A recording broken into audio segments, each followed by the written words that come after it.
FA-50PH bilang air asset ay pinangangasiwaan ng ating 5th Fighter Wing, the home of the country's frontline fighters and jet traders.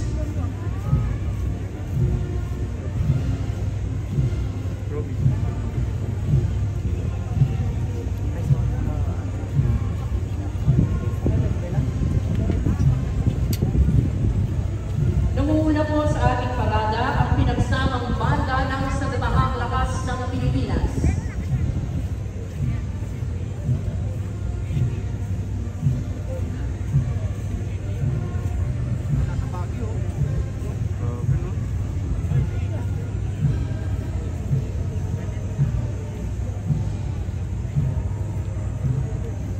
Dumaraan po sa ating harapan ang commander ng tropa, Major General Jonas R. Numawa, Philippine Navy Marines. Ang unang brigada sa kasuotang gala ay nasa pamumuno ni Brigadier General Alvin P. Flores, Army.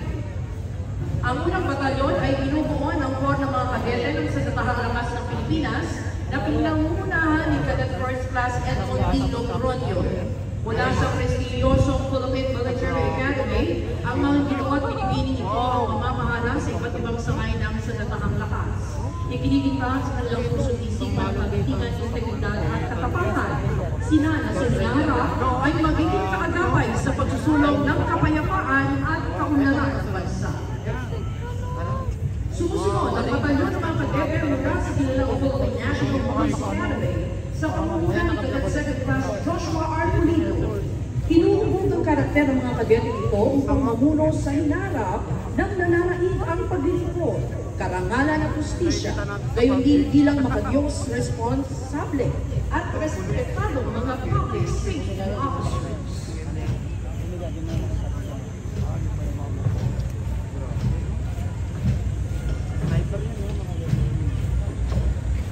Mangyaring tumayo po ang lahat para sa pagdating ng watawat ng Pilipinas.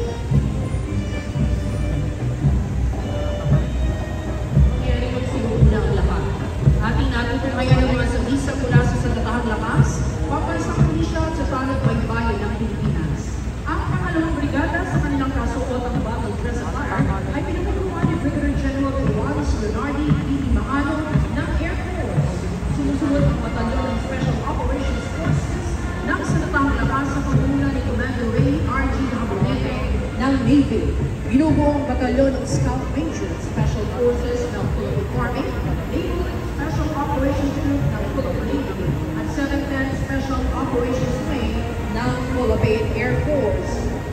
Sila mga piling individual na ang kasalayan ay sa iba't ibang larangan at nakakaangat, lalo na sa mga espesyal na operasyon. Naging naman ang batalyon at binubuo ng patusa na tanong baybayi na pinagtutuhan ni Police Lieutenant Colonel Joseph Sibayan. Ang ating pangulusan na kapagpatupad ng batas sa papanatili ng kapayapaan ng kaayusan at nagsisiguro sa kaligtasan ng ating mamamayan. Ang tanong baybayi ay nakatuon sa maritime search and rescue, maritime law enforcement, maritime safety, marine environmental protection, at maritime security. Tungayan natin ang mga sasakyan at gamit pandigma ng Sandatahang Lakas sa Pilipinas, pampaisang komisyon ng Pilipinas at pagpayumanin ng Pilipinas, gayon din ang mga tauhang kabilang sa mga espesyal na unit, kasama na rin po ang pagsuportang unit. Nangunguna ang mga espesyal na unit ng Sandatahang Lakas sa Pilipinas, nagyan po ang explosive ordnance and disposal units, kabilang na rin po ang chemical, biological, and radiological nuclear teams. Sumusunod naman po ang Kia Light Tactical Vehicle at Philippine Navy. Ginagamit ito sa mga special na operasyon bilang suporta sa maritime SEAL operation. Ang pinagamiang combat arm of precision ng armor assets. Nangunguna ang Commander B-150 na pangalay ng Pagkakeo para sa paglood ng operasyong pansin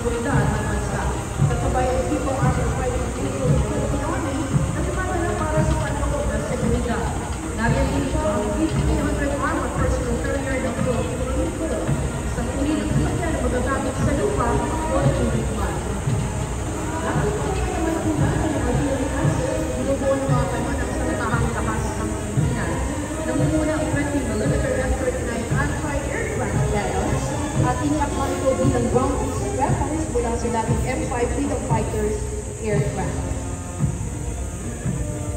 Sumusunod ang AFORS 155mm Howitzer system na binuong bilang shoot and scoop weapon agalang Novelas Mate sa mahirap na kalupaan at kritikal na lugar. Magpapalagay concludes one suit na may inertial navigation system based on lane method at automatic loader.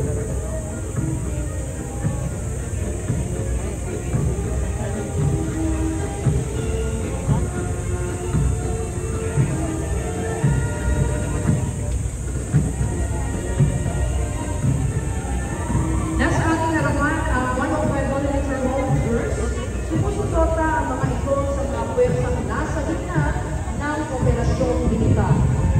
Ang gamit panlilang ito ay nagbibigay ng close fire support.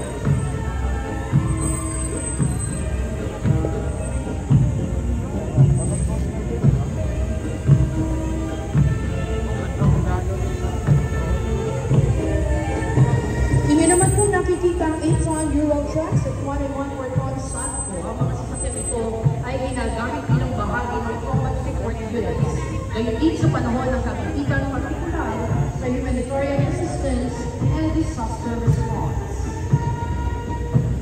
Mga espesyal na sasakyan naglalaman naman ng mga gamit pang komunikasyon at sistemang pang-informasyon na may kakayahan ng mga isang katuparan ang ugnayan sa pamamagitan ng radio communication sa iba't ibang frequency bands. Ang mga sasakyan naman po at kagamitan ng ating pambansang pulisya ng Pilipinas at panagbaybayin ng Pilipinas na pawang ginagamit sa iba't ibang larangan, seguridad at maging sa kampanya laban sa terorismo at humanitarian assistance and disaster response. Pinangungunahan nito ng PNP Highway Patrol na tinaguriang Guardian of the Highways na nakatuon sa operasyon sa lansangan para sa traffic safety at Ayan na, dumaan na oh. Ano ito? Ayan na yung mga militia natin, tol. Ay grabe na. Grabe. Philippine militia. Ito na, ang lakas nito mga kababayan. Napakalaki. Napakalaki ng warship natin. Uy, tumunog na. Ano yan? Naku, Anal, may tumunog na. Ala, ano yun? Tumunog na mga kababayan. Mga naval ship dito. Nagtunugan na.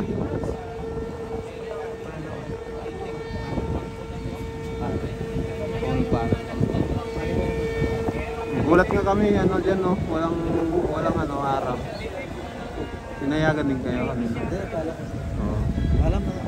Oo nga, kailangan lang talaga paalam no? Baka hindi tayo paalam. Oo. Ayan no, grabe yung mga kababayan no. Hindi pala nitong mga naval warship ng ano, ibang bansa. Napakalakas nito mga kababayan. Uy, bago lang ito ah.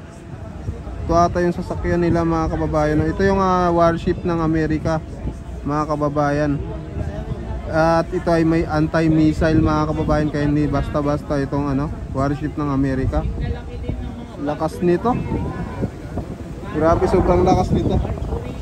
Hindi ito basta-basta mga kababayan. Kaya yung China dito, tunaw to pag tinamaan. Kaya nitong tunawin ang mga barko ng China mga kababayan. Kaya hindi nila basta-basta mabuli yung ano, Amerika kasi nga ang lalaki ng warship nitong Amerika. Kayang durugin. Pag-asa ng ating mga Oo, wala pa nga dito yung USS Tripoli yung ano lang yan eh. nasa left side natin eh. Oo, maliit pa lang yan pero napakalakas na yan. Ako mga kababayan, ready ng mga police dog natin. Oo, ha? Ready ng mga police dog. Ay oo, ready na, yan na oh. May bantay na mga kababayan. Nakabantay ng Doberman oh. Grabe, lalakas nito. Grabe to kasi Bagong kain lang yan. Oo. Kaya hindi nang gagalaw eh, mga bagong kain. Yun yung mga pan-detect ng mga ano to, mga hinahinaan ng mga, alam mo yun? Yung mga sleeping dog to eh. Ginagamit natin. Mga K9 to eh, no? May dugong K9, no? Dahil K9 yung may takot na puso. Kakakain lang ng mga ito mga kababayan. Grabe ito. Lalakas pala nito. Ang lalaki ng mga warship. Yung South Korea pala magbibigay din ng 2 barko to. Oh, dalawa daw ito. Grabe, Napakalaki. lakas. Ito Ay, ang Canada ipapagamit yata daw sa'yo. ng Canada yung satellite nila. Ay grabe, yun yung matindi. Kasi Dati papagamit. gumagalaw na mga anak na daga, makikita. Ah, grabe, Yun ang no? ginamit. Kahit nasa loob, kita. Ultimo, mga maliliit na isda, madedetect. Ah, grabe. Ganong kalakas. Grabe, ang lakas wala nun. Napaka-high-tech na Kasi yung ginagamit natin, hindi makita yung mga karaniwan eh. Oo nga. Pero yun, grabe. Parang ano, microscope yung ano, no? Parang microscopic yung Grabe. kalidad. Ultimo bulate ata kita eh. Ultimo, bulate tol. Grabe, napakalakas pala. Parasite. Grabe. Grabe, lalong lalakas ang Pilipinas niyan tol. Oo, kaya kakatakutan tayo. Tingnan mo, may spy na tayo. Oh. Ayan, no? Ay oo, grabe, Oo. ayan na. May spy na tayo tol. Ay, lumilipad-lipad. Parang drone yata eh. No? Ginagamit na nating leverage sa mga ibon na yan. Oo. May nakakabit tayong mga camera. May spy na rin ako kumukuha sa atin. Ito, may smile na dito kumukha sa atin tol. Ayan o. Kita mo. Diba? Oo. May nakakabit na camera yan tol. Yung Mga ano, ibon. grabe no. Ganon tayo ka-high-tech. High-tech na talaga. Baka lalakas pala nitong mga ano na ito. Baka gayahin tayo ng China. Ayun o. Mga ibon, ginagamit nating spy camera. Di ba nung nakaraan, ginamit ng China, balon Balon. sa ano, Amerika? Tayo ibon. Oo, ibon. Mas matindi yan. Ay, matindi sa atin tol, manananggal, gagamitin. Yari na. Gagamitin na natin mga tikbalang at mga aswang Nako, mga papalapit kabayan. na sa atin tol. Ayan, no? So, ayan. Ayan na, lumilipad-lipad So, na. yan yung ating mga balita ngayon na matitindi mga kababayan at meron pang paparating na matindi. At magaganap daw yung naval warship parade dito. Kailan? Kailan kayo? Sabi nila itong paparating na araw daw. Naku, ganda abangan nun. Yun ang habang-abang talaga. Sana sa linggo, no? Oo. Kaya hindi tayo papatalo tol. Dapat nandito tayo araw-araw. Meron na tayong paggawaan ng mga naval ship tol na Saan? malalaki. Grabe Sa din. Subic.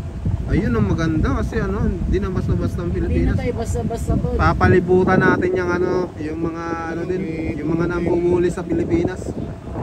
Atin kasi yung West Philippines eh. Oo, walang dapat umangkin natin yan.